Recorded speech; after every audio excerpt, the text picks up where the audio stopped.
একজনের অনেক সুনাম সুখ্যাতি, একজনের অনেক প্রশংসা, এটা শুনে দেখে আমি সহ্য করতে পারি না, এটা হাসাদ, এটা হিংসা।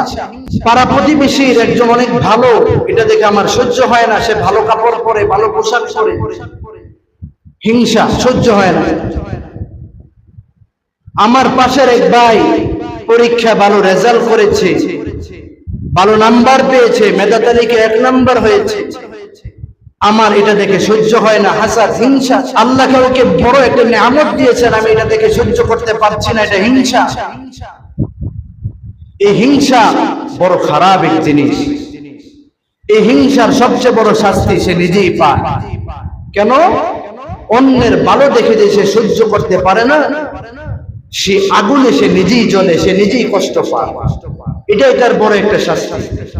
আল্লাহ তার নিয়ামত দিন দিন বৃদ্ধি করে, বাড়িয়ে দেয়, সে এটা দেখে সহ্য করতে পারে না, দিন দিন তার অসহ্য তার আরো বাড়ে, এটাই তার একটা শাস্তি। সে অন্তর জ্বালা নিয়ে থাকে। হিংসা অনেক বড় একটা বেদি, অনেক বড় একটা খারাপ কাজ। আপনি প্রতি বছর হজ করেন, কিন্তু আপনি হিংসা করেন, আপনার এই হজের 1 বিন্দু পরিমাণ মূল্য নাই। আপনি অনেক তাহাজ্জুদের নামাজ পড়েন, কিন্তু আপনার দিলে হাসাদ, হিংসা ভরা, আপনার এই তাহাজ্জুদ কোনো কাজেই আসবে না। بعد أعوذ بالله من الشيطان الرجيم بسم الله الرحمن الرحيم وذروا ظاهر الإثم وباطنه وقال تعالى أيضا ومن شر حاسد إذا حسد صدقت يا رب العالمين وصدق رسوله النبي الأمي الكريم محترم হাজির, আজকে আমি আলোচ্য আয়াত পড়েছি কোরআনুল কারীমের সূরা আনআমের 120 নম্বর আয়াত। এই আয়াতের মধ্যে আল্লাহ তাআলা বলতেছেন ওয়াযারু যাহিরাল ইসমি ওয়া বাতিনা, তোমরা প্রকাশ্য গুনাহ ছেড়ে দাও এবং পাশাপাশি গোপন গুনাহ ছেড়ে দাও। প্রকাশ্য এবং গোপন উভয় গুনাহ ছেড়ে দেওয়ার নির্দেশ কে দিয়েছেন? জবান মারিয়ে বলেন।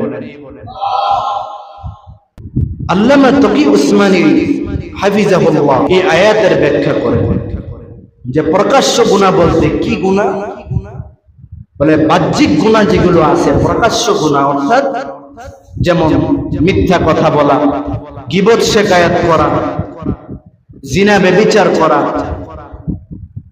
বাহ্যিক যে সমস্ত গুনাহগুলো আছে এরকম, আল্লাহ বলেন ওয়াদারু যাহিরাল ইসমি, বাহ্যিক গুনাহগুলো তোমরা পরিত্যাগ করো, ছেড়ে দাও, এবং ওয়া বাতিনা, এবং যাবতীয় যে গোপন গুনাহগুলো আছে এগুলো তোমরা পরিত্যাগ করো, এগুলো তোমরা ছেড়ে দাও।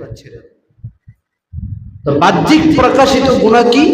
যেমন মিথ্যা কথা বলা, জিনা ব্যভিচার করা, গীবত শিকায়াত করা, মিথ্যা কথা বলা, আরো যত বাহ্যিক গুনাহ আছে এগুলো ছেড়ে দেওয়া।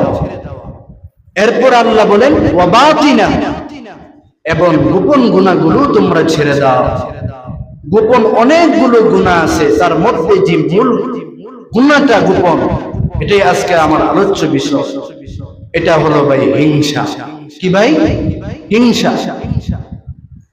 হিংসা অনেক খারাপ জিনিস। হিংসা মানে, হিংসা কাকে বলে? যে আল্লাহ কাউকে একটা নিয়ামত দান করেছে, এই নিয়ামত দেখে সহ্য না করা।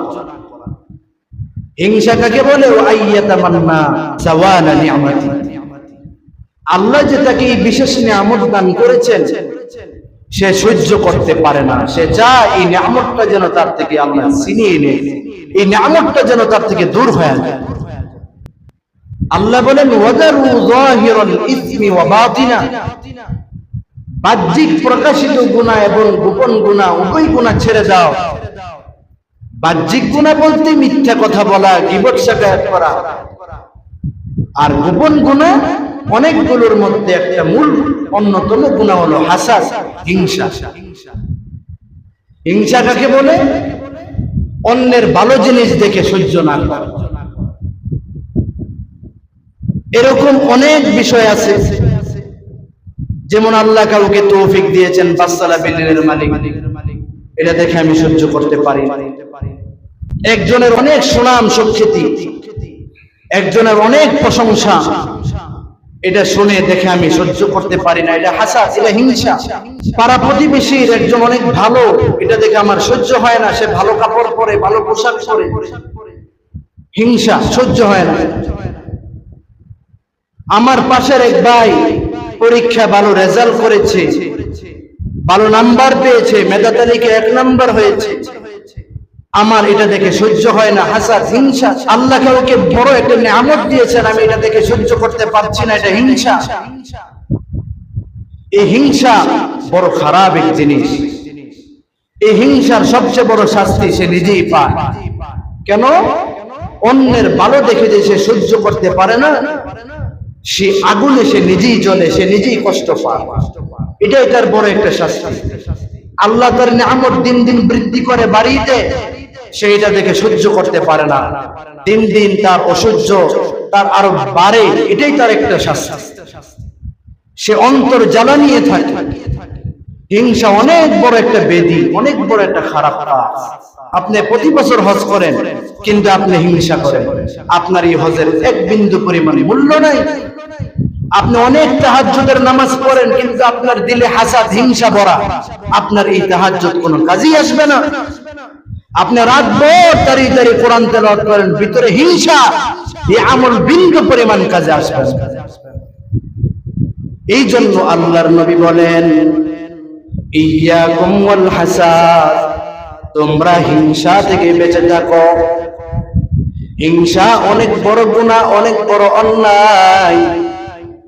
এরে মুসলমান, গভীর মনোযোগ দিয়ে শোনা চাই। সারা জীবন নেক আমল করেছো, সারা জীবন কত নেকের কাজ করেছো, কিন্তু ওই হাসাদ, হিংসা যদি তোমার মনের মধ্যে থাকে, তোমার সারা জীবনের রোজার আমল, সারা জীবনের সদকার আমল, সারা জীবনের হজ উমরার আমলের সওয়াব এই হিংসা নামক বেদির কারণে তোমার সমস্ত আমল নষ্ট হয়ে ধ্বংস হয়ে যাবে। এই জন্য সরকারে দু আলম হযরতে মুহাম্মদুর রাসূলুল্লাহ সাল্লাল্লাহু আলাইহি ওয়াসাল্লাম বলেন, ইয়াকুম ওয়াল হাসাদ, ও আমার উম্মত, হিংসা থেকে তোমরা বেঁচে থাকো। কেন বেঁচে থাকবা? আল্লাহর নবী বলেন, ফা ইন্নাল হাসাদা ইয়াকুলুল হাসানাত। এই হিংসা এত বড় খারাপ জিনিস, এই হিংসা তোমার যাবতীয় সমস্ত নেক আমল সমূহকে গ্রাস করে ফেলে, নষ্ট করে ফেলে, শেষ করে ফেলে, ধ্বংস করে ফেলে। কামা তাকুলুন নারুল হাতাবা, যেমন আগুন শুকনা লাকড়িকে, উসবা যেমন গাছকে, যেমন শুকনা লাকড়িকে আগুন ধ্বংস করিয়া দেয়, যেমন আগুন লাকড়িকে জ্বালিয়ে দেয়, পুড়িয়ে দেয়, সারখার করে দেয়, ঠিক কোন বান্দা বান্দির মধ্যে যদি হিংসা নামক বেদি রোগ থাকে, হিংসা নামক বেদি মহাবেদি রোগ থাকে, তাহলে তার যাবতীয় আমল সব বরবাদ আর ধ্বংস হয়ে যাবে।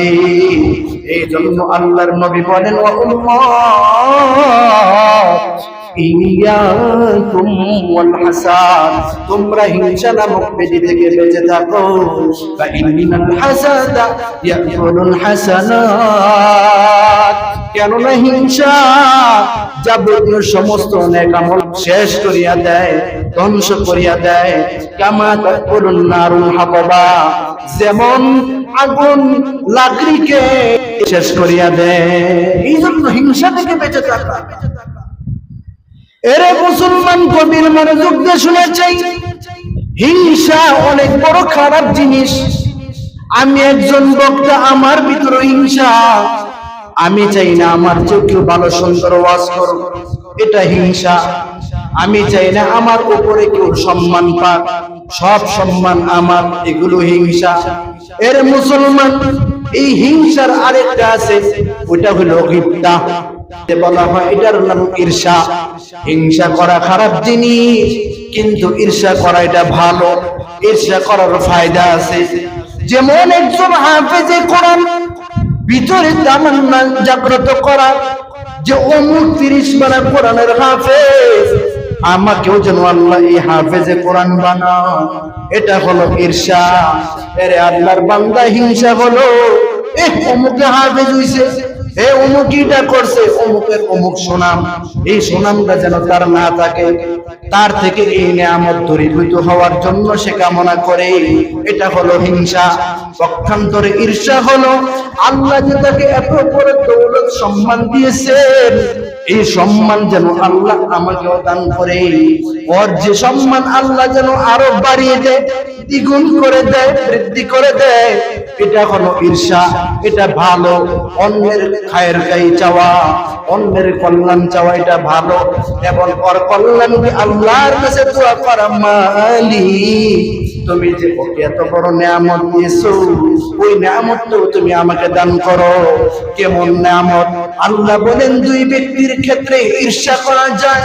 আল্লাহর নবী বলেন ওই ব্যক্তির ক্ষেত্রে ঈর্ষা করো যাকে আল্লাহ তাআলা কোরআন নামক কিতাব দিয়েছেন। এই কোরআন নামক কিতাব দিয়ে সে দিবারাত্রি আল্লাহর কোরআন তেলাওয়াত করে, দাঁড়িয়ে দাঁড়িয়ে নামাজ পড়ে। এবং ওই ব্যক্তির ক্ষেত্রে ঈর্ষা করো, ওই ব্যক্তির ক্ষেত্রে ঈর্ষা করো যাকে আল্লাহ সম্পদ দান করেছেন, সে কি সম্পদ দিয়ে মানুষকে দান খয়রাত করে।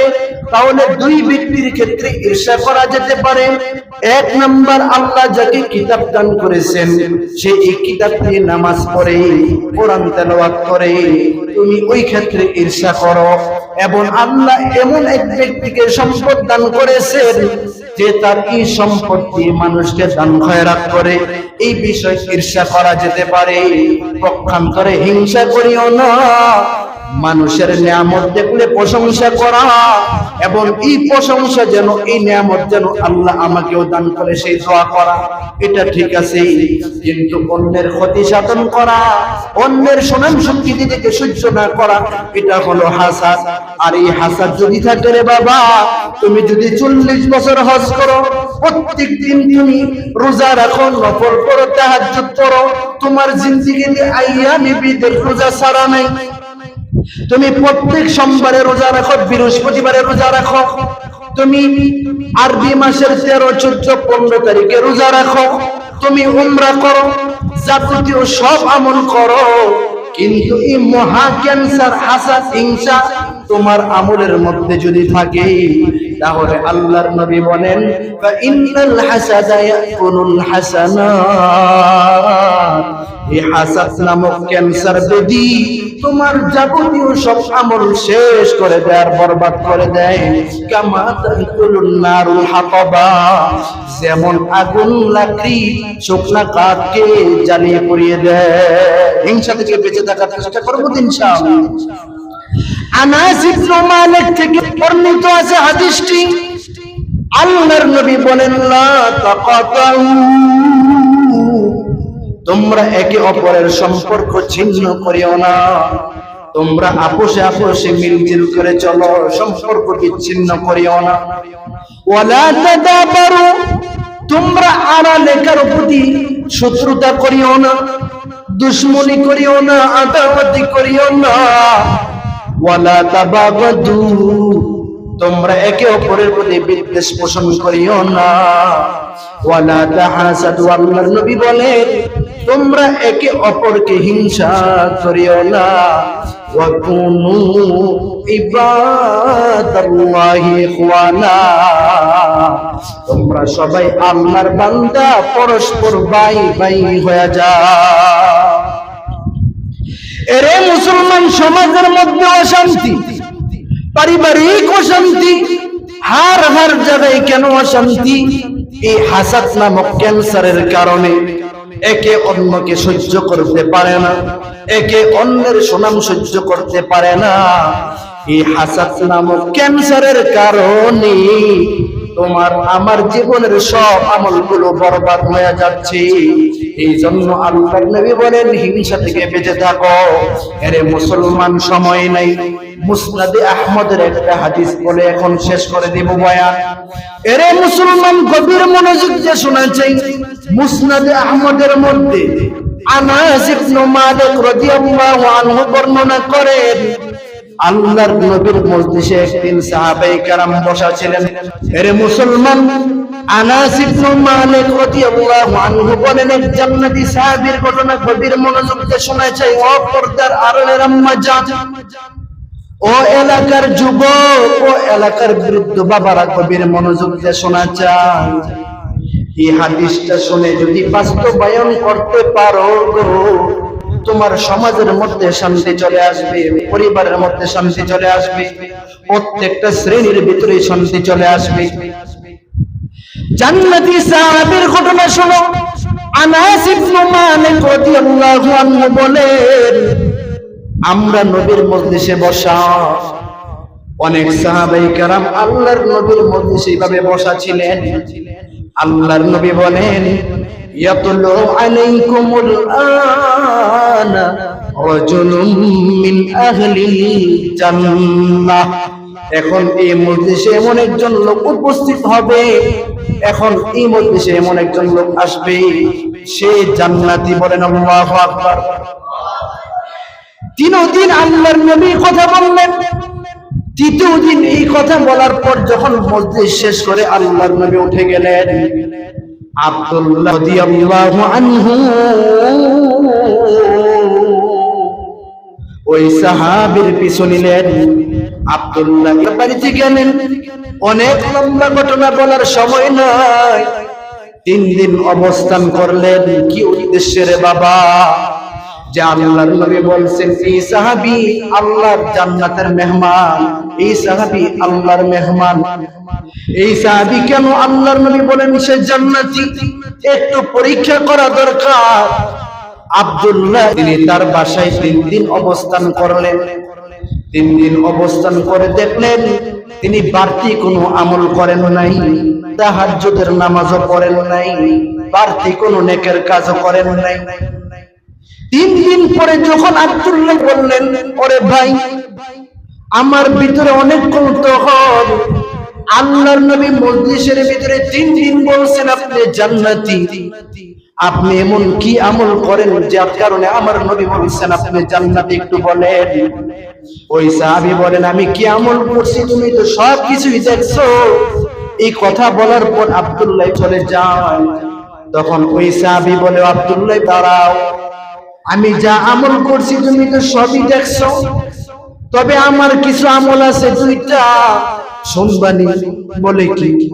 গায়রা আন্নী লা আজিদু ফি নাফসি লিআহাদিন মিনাল মুসলিমিনা গিশান। বলেন আল্লাহু আকবার। আমি যা আমল করি তুমি তো সব দেখছো। গায়রা আন্নী লা আজিদু ফি নাফসি লিআহাদিন মিনাল মুসলিমিনা গিশান, তবে আমার অন্তরে কোন মুসলমানের প্রতি আক্রোশ, গুসা, বিদ্বেষ রাখি না।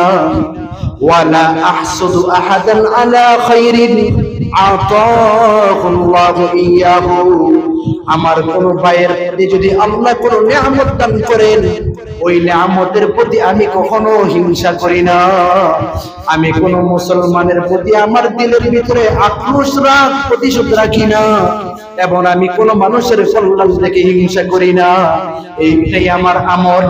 এই জন্য আল্লাহর নবী বলছেন, ইয়াতলু আলাইকুমুল আনা রাজুলুম মিন আহলিল জান্নাহ।